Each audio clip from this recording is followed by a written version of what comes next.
the capitalist does not know what the future prices will be or what quantity of his product will be bought at such prices. This depends on the consumers, and the capitalist has, of course, no control over what the consumers will or will not buy. The capitalist must then speculate what the future demand for his products will be, and he can go wrong in his speculation. In which case, of course, he does not make profits, but he will incur losses.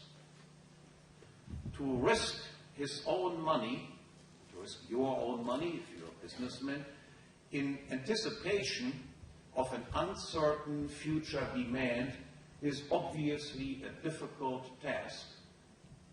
Great profits may await you, but also total financial ruin. Very few people are willing to take this risk, and even fewer are good at it and stay in business for any length of time. In fact, there is even more to be said about the difficulty of being a capitalist. Every capitalist stands in permanent competition with every other one for the invariably limited amounts of money to be spent on their goods and services by consumer. Every product competes with every other product. Whenever consumers spend more or less on one thing, they must spend less or more on another. Even if a capitalist has produced a successful product and earned a profit, there is nothing that guarantees that this will go on. Other businessmen can imitate his product, produce this product more cheaply, underbid his price, and outcompete him. To prevent this, every capitalist must thus continuously strive to lower his own production costs. Yet even trying to produce whatever you produce ever more cheaply is not enough. The set of products offered by various capitalists is in constant flux, and so is the evaluation of these products by consumers. Continuously new or improved products are offered on the market, and consumer tastes constantly change. Nothing remains constant. The uncertainty of the future that faces every capitalist never goes away. There is always the lure of profits, but there is always the threat of losses as well. Again then, it is very difficult to be continuously successful as a businessman and not to sink back to the rank of a mere employee. In all of this, there is only one thing that the businessman can count on and take for granted, and that is his real physical property. And even that is not safe, as I will explain in a few seconds. His real property comes in two forms. First, there are the physical resources, the means of production, including the labor services that he has rented, that the capitalist has bought or rented for some time, and that he combines in order to produce whatever he produces. The value of all these items is variable, as I have already explained. What is stable about them is only their physical characteristics and their physical capabilities. But without the physical stability of his productive property, the capitalist could simply not produce what he produces. And second, besides his productive property, the capitalist can count on his ownership of real money. Money is neither a consumer good, we do not eat it, nor is it a producer good. We do not use it to produce something else out of it. Money is the common medium of exchange. As such, it is the most easily and widely sold of all goods. And it is used as a unit of account. In order to calculate profit and loss, the capitalist needs recourse to money. The input factors and the output that he produces are incommensurable, like apples and oranges. They are made comparable, only insofar as they can all be expressed in terms of money. Without money, economic calculation, comparing your input cost with your revenues, is impossible, as Ludwig von Mises above all has explained. The value of money is also variable. But money too has physical characteristics. Genuine money is commodity money, such as gold or silver, and money profits are then, excuse me for a second, and money profits then are reflected in an increase in the supply of this commodity, that is, increase of gold or an increase of silver, which is at the disposal of the capitalist. What can be said then about both the capitalist's means of production and his money is this: their physical characteristics do not determine their value. The value, after all, depends on what consumers think of these things. But without their physical characteristics, they would have no value at all. And changes in the physical quality and quantity of his property do affect the value of his property.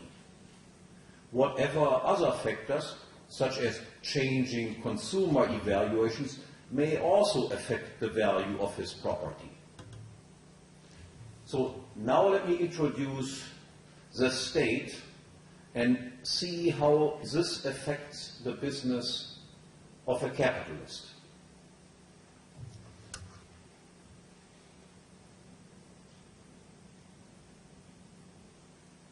The state is conventionally defined as an institution that possesses a territorial monopoly of ultimate decision-making in every case of conflict, including conflicts involving the state and its agents itself.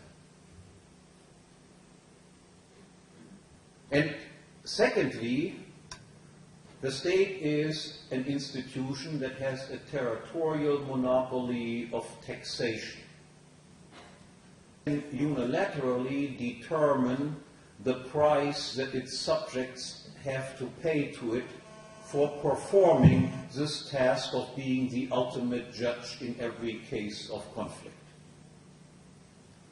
Now, to act under these constraints, or rather under this lack of constraints, is what constitutes politics and political action.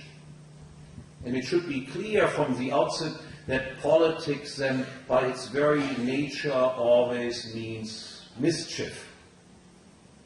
More specifically, we can make two interrelated predictions as to the effect of a state on the business of business. First, and most fundamentally, under status conditions, real property will become what may be called fiat property. And secondly, and more specifically, real money, such as gold and silver, will be turned into fiat money. Now let me explain the first point. With the state being the ultimate arbiter in every case of conflict, including those conflicts in which he himself or his agents are involved, the state has essentially become the ultimate owner of all property. In principle, the state can provoke a conflict with a businessman and then decide against him by expropriating him and making itself or someone to the state's liking the owner of the businessman's physical property.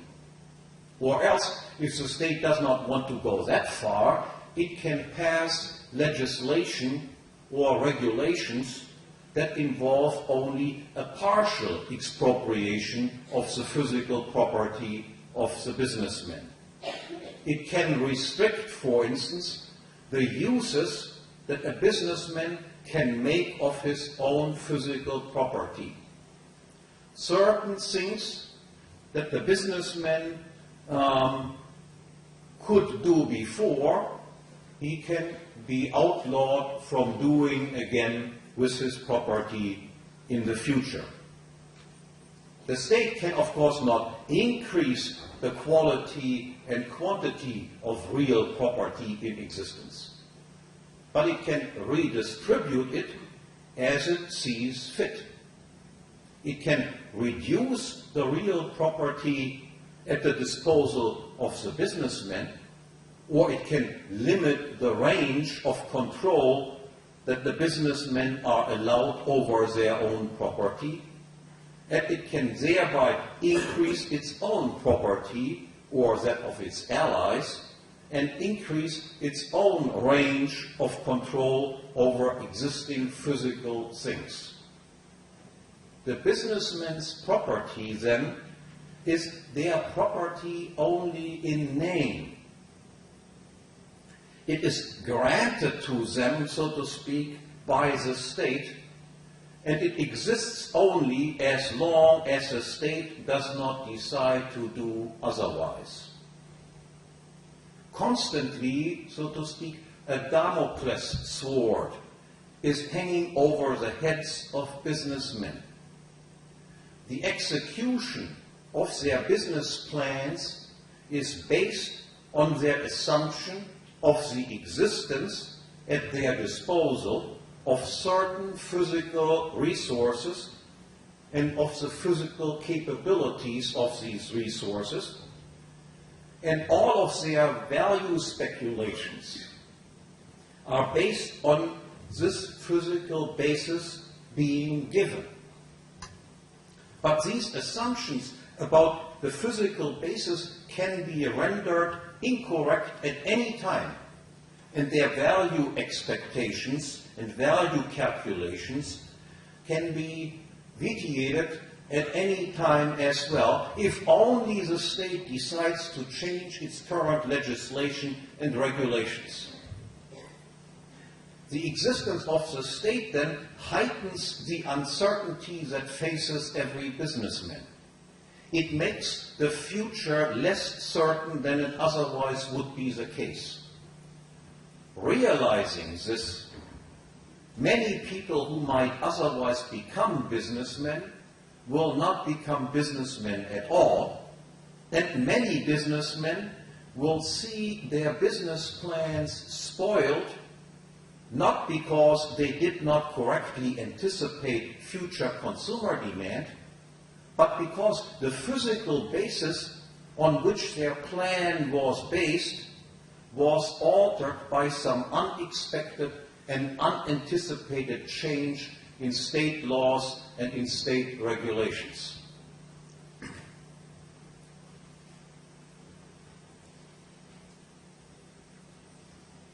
Secondly,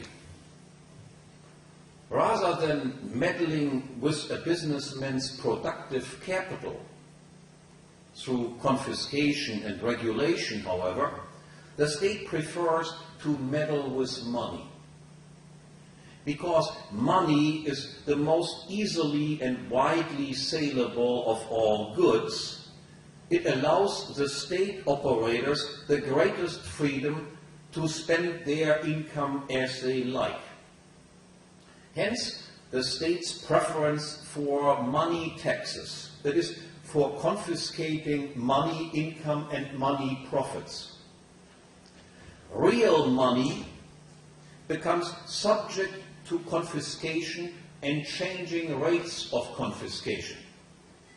This is the first sense in which money becomes fiat money under status conditions. People own their money only insofar as the state allows them to keep it. But there's also a second and even more perfidious way in which money becomes fiat money under status conditions. States everywhere have discovered an even smoother way of enriching themselves at the expense of productive people, namely by monopolizing the production of money and replacing real commodity money and commodity credit with genuine fiat money, paper money, and fiat or fiduciary credit, paper money credit. The state decides, on my territory, by law, only I am permitted to produce money. But that is not sufficient, because as long as money is a real good, that is, a commodity that must be costly produced, there is nothing in it for the state except expenses. More importantly, then, the state must use its monopoly position in order to lower the production cost and the quality of money as close as possible to zero. Instead of costly quality money, such as gold or silver, the state must see to it that worthless pieces of paper, which can be produced at practically zero cost, will become money. Now, under competitive conditions, that is, if everyone were free to produce money, a money that can be produced at zero cost would be produced up to a quantity where marginal revenue equals marginal cost. And since marginal cost of producing paper money is zero, the marginal revenue, the purchasing power of money, would be zero as well. Hence, the necessity to monopolize the production of paper money. Only the state is allowed to produce paper money. Not everyone is supposed to produce this paper money. Because only if it is monopolized is it possible that the supply of money can be restricted in such a way that hyperinflation will be avoided and the purchasing power of money will not fall to zero. Now, having monopolized the production of money and reduced its production cost and quality to virtually zero, the state has made a marvelous accomplishment. It costs almost nothing to print money, and one can turn around and buy oneself something really valuable for it, such as a house or a Mercedes. Now, what are the effects of such fiat money, and in particular, what are the effects for the business of business? First, and in general, more paper money does not in the slightest affect the quantity and quality of all other non-monetary goods in existence. Rather, what the additional money does is two things. On the one hand, money prices will be higher than they otherwise would be, and the purchasing power per unit money would be lower. And secondly, with the injection of additional paper money, existing wealth will be redistributed in favor of those who receive the money first and at the expense of those people who receive this newly printed money later. To explain this quickly, those who get the money first, which are always the government itself and the central bank, can, with the newly printed money, buy goods at the old low prices. Then prices are gradually driven up. And those people who get the money very late and were on fixed incomes will see that once they get the money, all prices have already risen, whereas their income has not risen and they are less wealthy than they were before. And now, specifically regarding the capitalists, paper money adds another dose of uncertainty to his business. If and as long as money is a commodity, such as gold and silver, it may not be exactly easy to predict the future supply and the future purchasing power of money. However, based on information about current production costs and industry profits, it is very well possible to come up with a realistic estimate of it.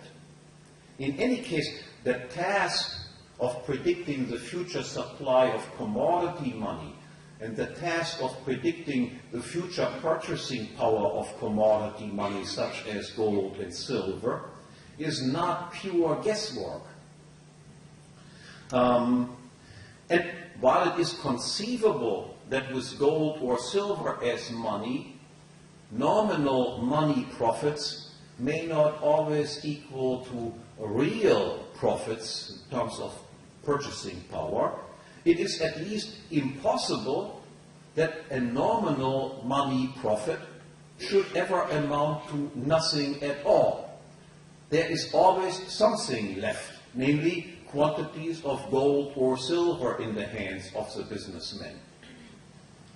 Now, in distinct contrast, with paper money, the production of which is unconstrained by any kind of natural or physical limitations or scarcities, but dependent solely on the subjective whim and will of the money producer, the prediction of the future money supply and the future purchasing power of money does become guesswork.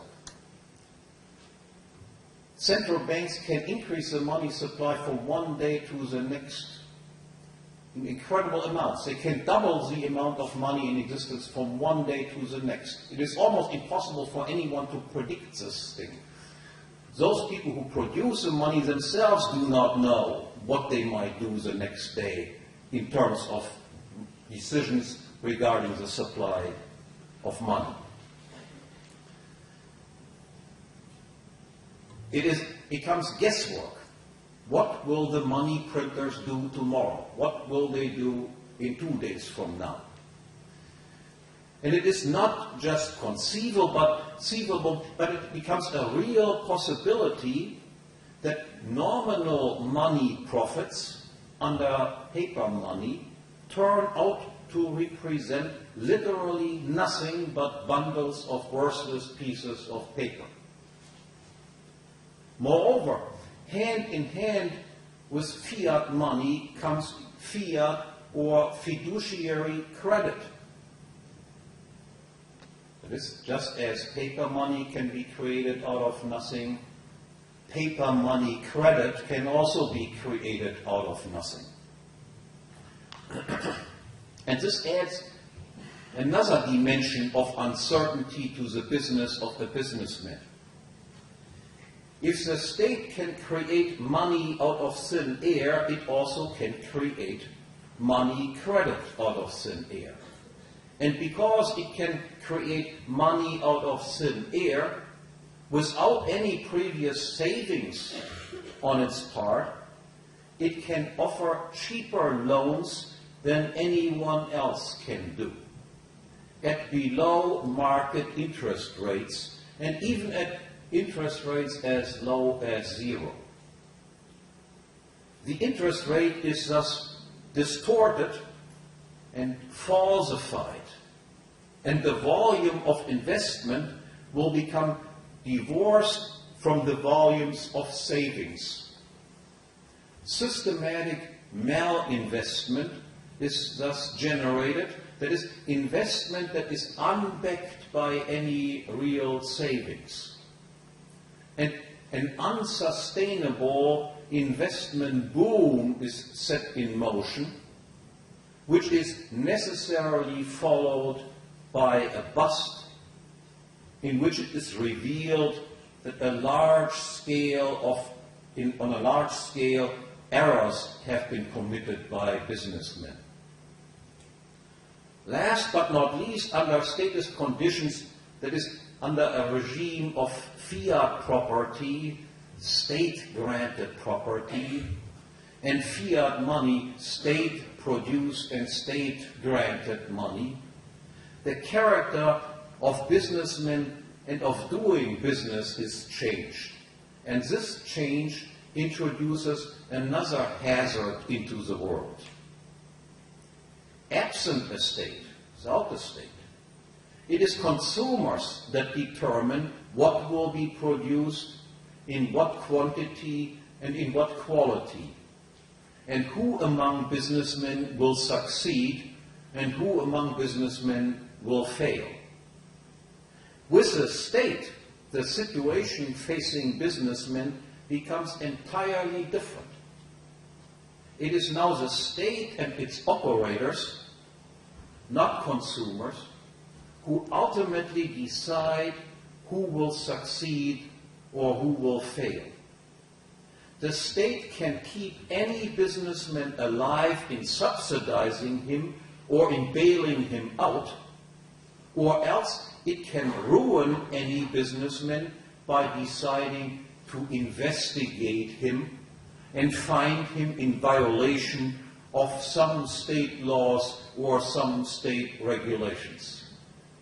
There are so many state laws and regulations that every businessman is permanently, continuously breaking some of them. They might not even be aware of the fact that they do, but the mere existence of such a multitude of laws on the books makes it possible to find anyone that you want to find guilty of some violations of some laws. Moreover, the state is flush with taxes and with fiat money, after all he can print it as he wants, and can spend more money than anyone else. It can make any businessman rich or not. And the state and its operators have a different spending behavior than normal consumers. They do not spend their own money, but they spend other people's money. And in most cases, they do not spend this money for their own personal purposes, but for those of some anonymous third parties. And accordingly, they are frivolous and wasteful in their spending behavior. Neither the price nor the quality of what they buy is of great concern to them. If you spend your own money, you'll be very much concerned about the price and the quality that you get for it. If you spend other people's money, you tend to be enormously generous, and the quality is unimportant to you, or of minor importance to you. In addition, the state can, of course, also go into business itself. And because it doesn't have to make profits and avoid losses, as it can always supplement itself by printed up money or through taxes, it can always outcompete any private producer of the same or similar goods or services. This applies, of course, also to private universities. They can always be easily outcompeted if the state wants to. And finally, by virtue of its ability to legislate, to pass laws, to make laws, the state can grant exclusive privileges to some businesses which insulate and shield these businesses from competition from other businesses, and by the same token, it can partially expropriate and disadvantage other businesses. Now, in this environment, it is imperative for every businessman to pay constant and close attention to politics. In order to stay alive and possibly prosper, the businessman must spend time and effort to concern himself with matters that have nothing to do with satisfying consumers, but have instead to do with power politics. And based on his understanding of the nature of the state and of politics, then, every businessman must make a choice which in some important sense is a moral choice that he must make. A businessman can either join in and become part of the vast criminal enterprise that is the state. He can bribe politicians, political parties, or public officials, whether with cash or in kind, including, for instance, promises of future employment in the private sector as board members, advisors, or consultants, in order to gain for himself economic advantages at the expense of other businesses. That is, a businessman can pay bribes to secure state contracts or subsidies for himself and at the exclusion of others, of his competitors. Or he can pay bribes for the passing or maintenance of certain laws that secure him and his business legal privileges and monopoly profits and capital gains, while partially expropriating and thus screwing, so to speak, his competitors. Needless to say, countless businessmen have chosen this path. In particular, big banking and big industry have thus become intricately involved in the state apparatus itself, and many a wealthy businessman has made his fortune more on account of his political skills than on account of his ability as a consumer-serving economic entrepreneur. In a country such as Romania that has a communist past, I do not need to emphasize how true this is, how many of those people who are tremendously rich are not rich because they are good businessmen and have served consumers, but because they had the right connections. Now, this is in other countries also the case, except, of course, it has taken place somewhat more in the distant past, but in your case, and in cases like the Soviet Union, so many of you know how these people became tremendously rich, who are now tremendously rich, not because they were big businessmen, but because they were big crooks. Or else, and this is the alternative, a businessman can choose the honorable, but at the same time also the far more difficult path. This businessman is aware of the nature of the state. He knows that the state and its operators are out to get him and bully him, to confiscate his property and money, and even worse, that they are arrogant, self-righteous, haughty, and full of themselves. Based on such understanding, this very different breed of businessmen then tries his very best to anticipate and to adjust to the state's very and every evil moves, but he does not join the game. He does not pay bribes to secure contracts or privileges from the state. He simply produces the best product that can be produced. Instead, he tries as good as he can to defend whatever is still left of his property and of his property rights, and he tries to make as large a profit as possible in doing so, and then using this profit for those purposes that he deems appropriate. Thank you very much.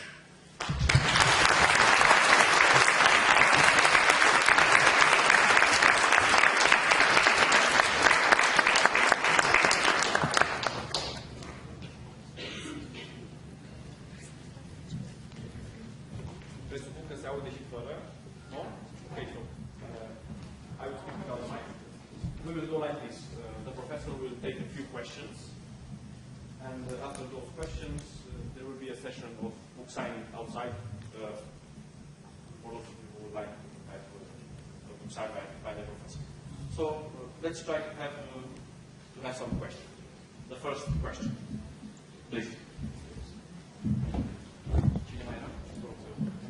My name is Hans-Hermann Hoppe. I'm a student at the National School of Political Science and Administration.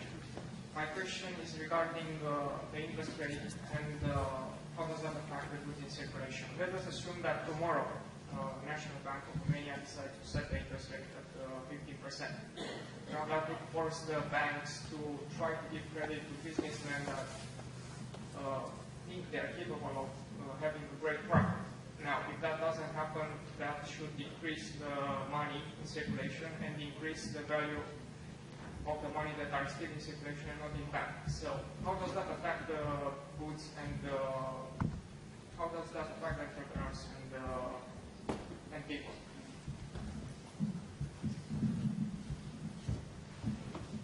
The interest rate is a market phenomenon. The idea that there is any institution that fixes the interest rate is the main problem. The interest rate forms in the market as a result of the supply of savings on the one hand, and on the other hand, the demand for savings on the part of investors. So the problem is simply, why is there any institution that thinks that it can set what the interest rate is, despite the fact that the interest rate is a market phenomenon? In all other areas, we would say price controls cause problems. If we if we have minimum price controls or we have maximum price controls, we have either shortages or we have permanent surpluses of goods. What the central bank does is they fix interest rates regardless of the market conditions are, and this then causes all sorts of economic problems, just as price controls would also cause all sorts of economic problems.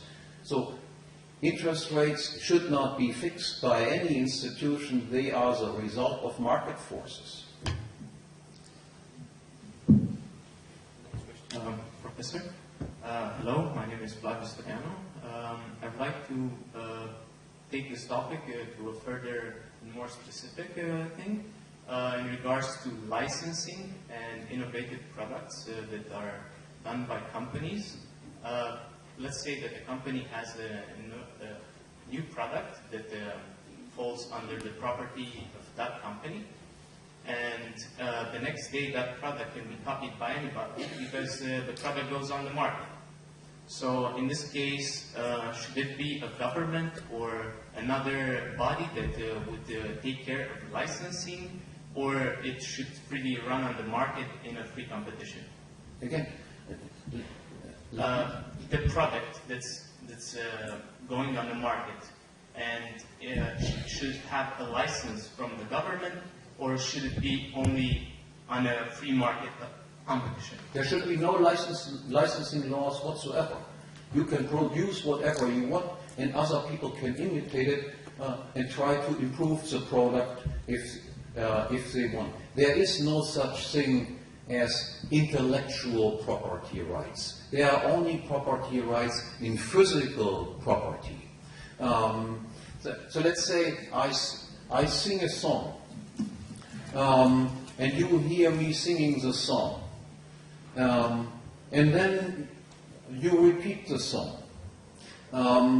Have you violated property rights of mine or not? The answer is no, you have not violated any property rights of mine, because patterns, ideas, algorithms, formulas, all of these things are not scarce goods.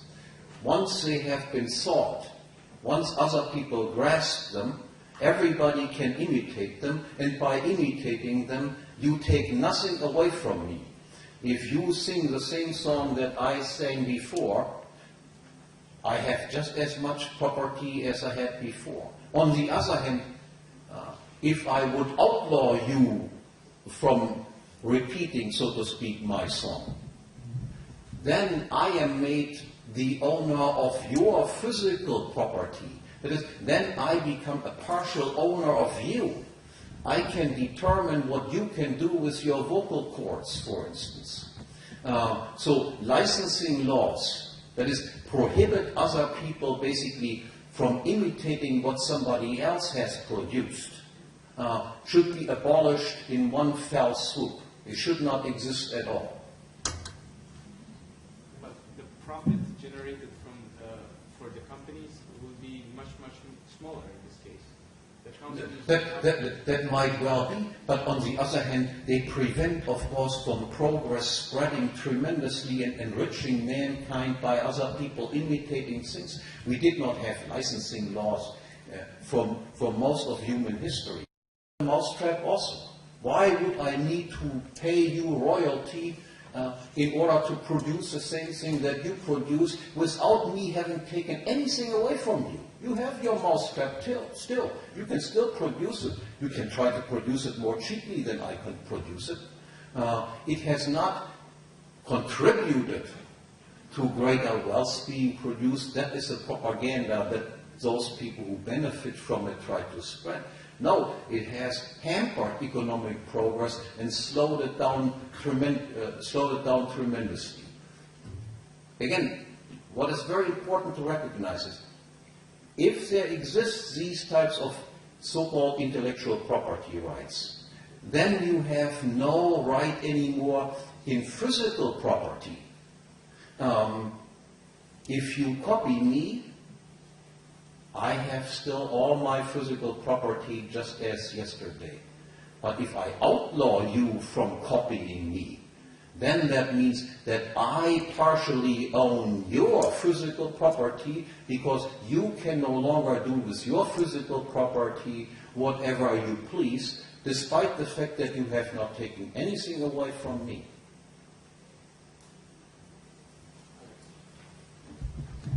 Professor, my name is Alexandru Petruții, and I would like to make the following question. There is no doubt in my mind that the gold standard would be much more beneficial than a fiat money system. But is it possible for a small country to switch to the gold standard unilaterally in the current fiat money context? I mean, the businessman in the country would probably try to get credit from outside the country because it's much more cheaper, because they basically can get interest rates much lower than on a free market. I think it would be possible if you introduce the idea that every additional amount of paper money created, up from now on, so to speak, would have to be backed by a commodity. You will not be able to back all of it by a commodity, but every additional node created now above and beyond of the nodes that are already in existence. If you decide every additional node must be backed by a commodity, then even small countries could do this. Hello? Okay. Okay. Never. Hello, my name is Radu. So, as you said, there's a big problem about predicting what the monetary policy is going to do. It's not just printing money, it's also the fractional reserve system that multiplies the printed money. And in this current context, the world has a huge problem with excessive credit out of nothing and such. And I would like to ask that, in your opinion, are we facing a period of massive inflation in the near future, or first there is going to be some deflation followed by inflation? Thank you. I think the danger of, the so-called danger of deflation does not exist. If you simply look at what the central banks are doing, they're creating money at a massive rate. That it does not show up right now in drastic increasing inflation rates is due to the fact that in an economic crisis, people, including banks, have a higher demand for cash holdings. That is, they want to increase their cash balance. And by increasing the cash balance, that tends to have the effect of lowering prices. If confidence returns, so to speak, to the markets, then this massive increase in the money supply will show up in quite drastic increases of the price level. And you do already see significant increases in the price level. Again, the official price indices that are published are governmentally manipulated price indices. They have the tendency to throw out all the items out of their baskets where the prices go up sharply and add those things into their baskets where prices happen to fall. Some people have investigated what if we would use the construction of price indices that they used 15 years ago and apply them to the present, and have come up with estimates of 10 to 15% inflation taking place even currently. Maybe one additional word about the alleged problem of deflation. That is, we are always told we must prevent under all circumstances deflation. Now, this is just a myth.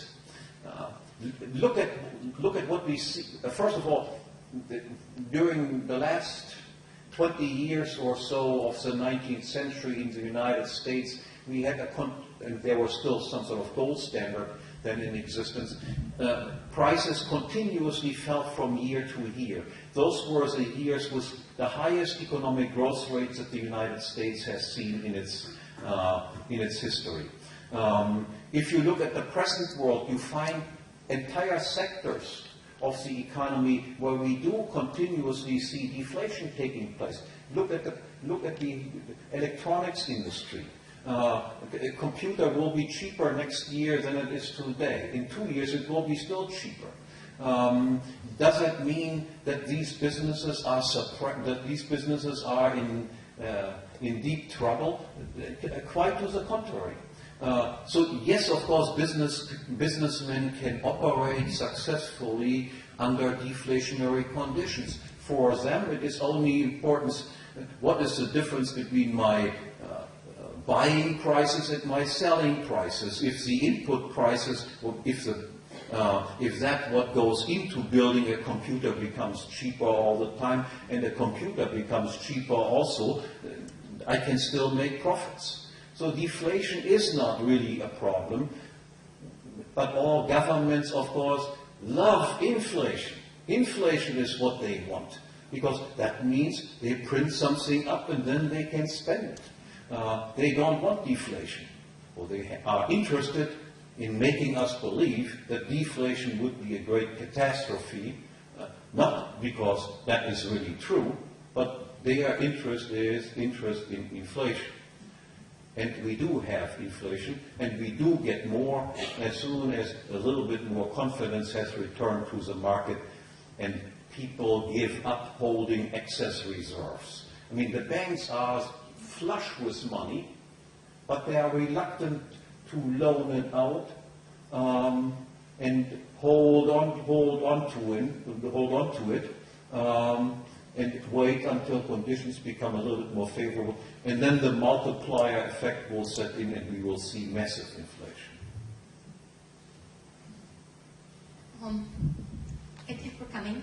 My question is more basic and I guess has more to do with political science. Regarding your definition of the state, of course it was more traditional at the beginning regarding monopoly of force, territoriality, and population, but when you started elaborating, I found it that it was quite broad and quite generalized, and I thought, did you have specific types of regimes in mind, or do you find it more general? Because I do find that, especially when you were talking about legislation and the fact that the state might be able to pass anything at once, I mean, there are certain watchdog global organizations that do specifically this, try to prevent democracies from doing such things. There's a differentiation of powers in the state and all that, and I mean, what was your idea and whether it's generally available?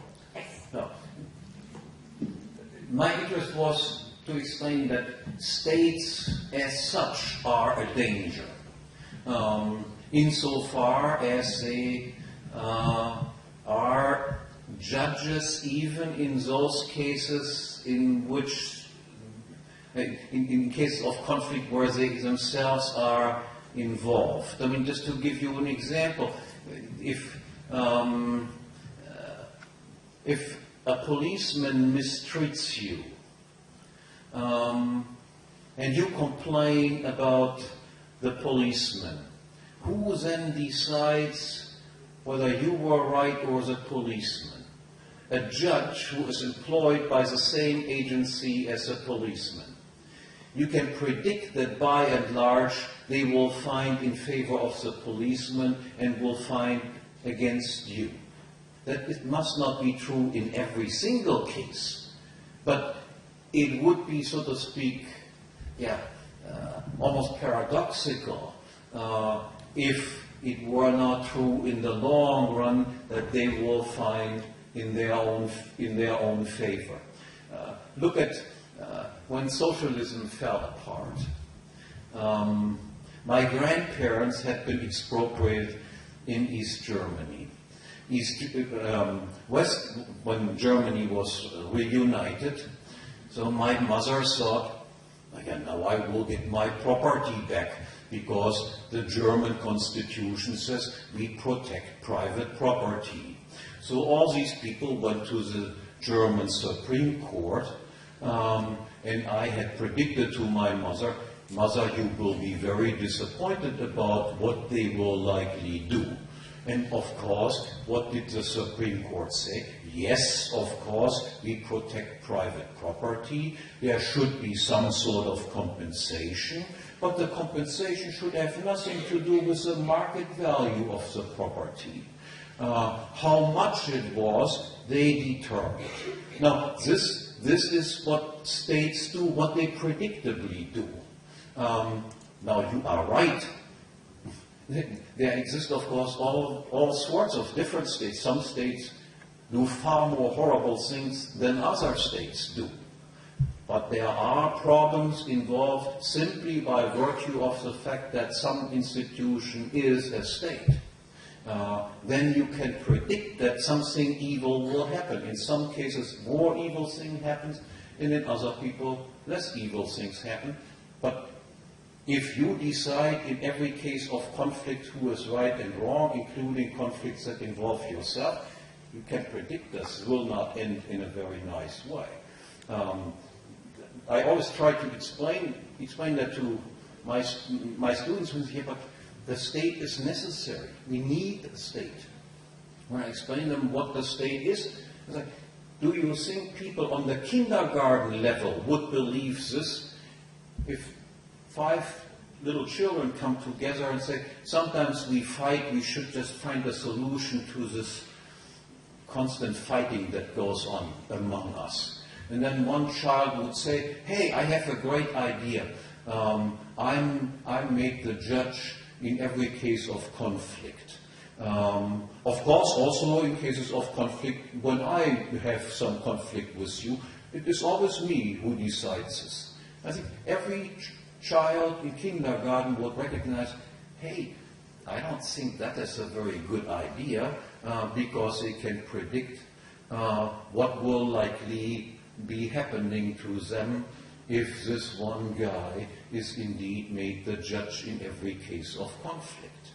And nonetheless, all of us, most of the population, 99% of the population, believe in this type of nonsense, that you need an institution such as this, instead of recognizing that in cases of conflict with each other, you always choose an independent third party.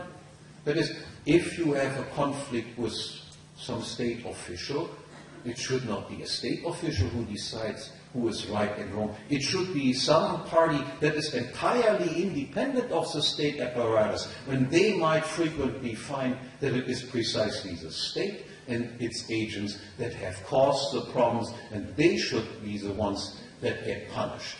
But as long as it is always done by a party that is not an independent third party, then you get a big mess. I take one more question. Hello, my name is Kajan Sui. I have a question actually regarding an ongoing debate between two Austrian economists and former guests of the Business Institute Romania, namely Professor Philibagas and Professor Puerto de Soto, about the euro. One of them, Professor Philibagas, argues that the euro has all the disadvantages of a fiat currency and the additional disadvantage of tragedy of commons, because it's spread through all Europe and different governments can do different deficits. Professor Puerto de Soto, on the other hand, claims that the euro is a better proxy for the gold standard because it is harder to inflate it due to the fact that the decision-making process in order to inflate the currency is harder. It's made harder by the European decision-making. So I was wondering what your opinion is on this. Thank you. I'm friends with both of them, but in this case I have to agree with Bargus and Puerto de Soto. Was wrong on all of this from the very beginning, because he was in favor of the introduction of the euro. He did not realize what the purpose of the introduction of the euro was. The introduction of the euro, the purpose of it was to weaken the German mark. The German mark was considered to be the main competitive currency against the US dollar. The US dollar, if you want to inflate the US dollar, it will fall against strong currencies. The strongest currency in Europe was the German mark. Not because of any German virtues, it was just the fact that within 2 generations there was a hyperinflation and the currency reform introduced. So the German public was just extremely sensitive towards the issue of inflation. And the German Bundesbank had to take account of this public opinion in Germany. And since Germany is a strong economic country but politically extremely weak, because as you know, Germany is of course responsible for all the evil that ever happened in history, the propaganda that is distributed around the world. We are guilty for everything and we have to pay until the end of the day.